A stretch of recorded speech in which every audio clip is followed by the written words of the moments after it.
Hello and welcome to exercise 47. Extend.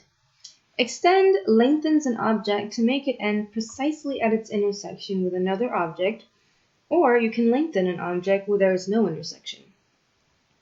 So let's go ahead and get started. Keep in mind, first off, that we will be focusing on the top half of this exercise where you will find the blue vertical line and the blue curve to the right. For the second half of this exercise is where we will be focusing on the bottom half, which entails a red cylinder and a red surface. Okay, so let's move on over to the top half and let's go ahead and get started. From the curve menu, click Extend Curve and then click Extend Curve. Curve, Extend Curve, Extend Curve. For the select boundary objects, select the line at the left and the curve at the right. The line at the left and the curve on the right. And then enter when done. For the select curve to extend, click inside of your command bar where you see type equals natural and change it to type equals line. Now, select both ends of the top line and the left end of two curves. So both ends of the top line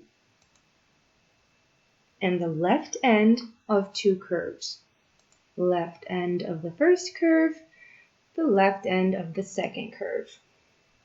The curve and line extend to touch the boundary.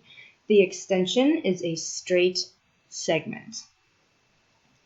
Okay, so let's try another variation of the extend command. For the select curve to extend, click type equals line on the command bar and change it to type equals arc. Select the right end of the middle curve and notice that the curve extends with a tangent arc to touch the boundary. Now, let's try one more variation. For the select curve to extend, click type equals arc and change it to type equals smooth. Now select the right side of the bottom curve. There we go. The curve extends with a curvature continuous extension to touch the boundary. And go ahead and press enter when you're done. Now we're going to practice a little bit on how to extend with a set extension length.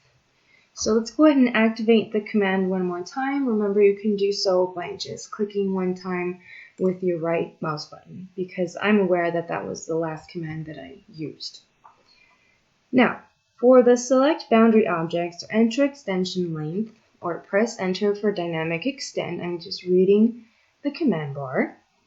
Go ahead and type in the number 4 and press enter. Now select the upper end of the curve on the right, right over here.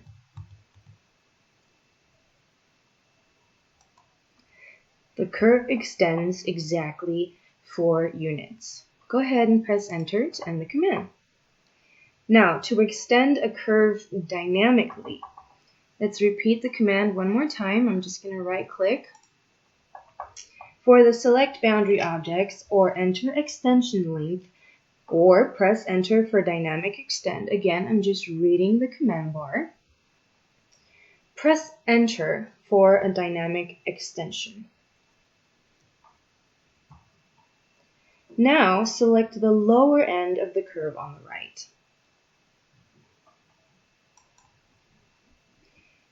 Notice that the curve continues with the cursor, right? And it might help to turn off ortho and OSNAP so you have a little bit more control. And also, I encourage you to practice with another parameter in the command bar, which is to point. And you'll notice it gives you far more control over the curvature of your extension, right? And then press enter to end the command. Now let's practice extending to a surface.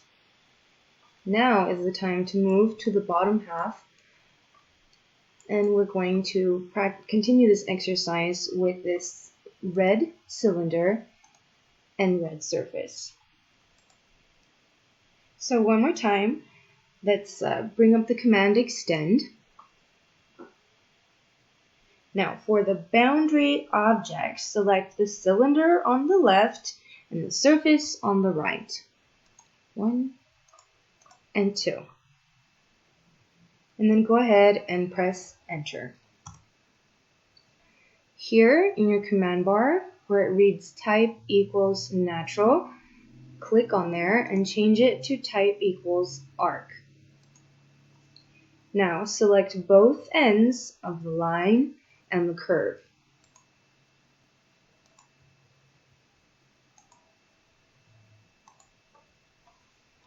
The curves now extend to the surface of the cylinder and to the surface. And to kind of double check what we've done, you can go ahead and visit that exact same drawing in perspective, and you can see how the curves have been in fact extended to both of these surfaces. And that concludes exercise 47.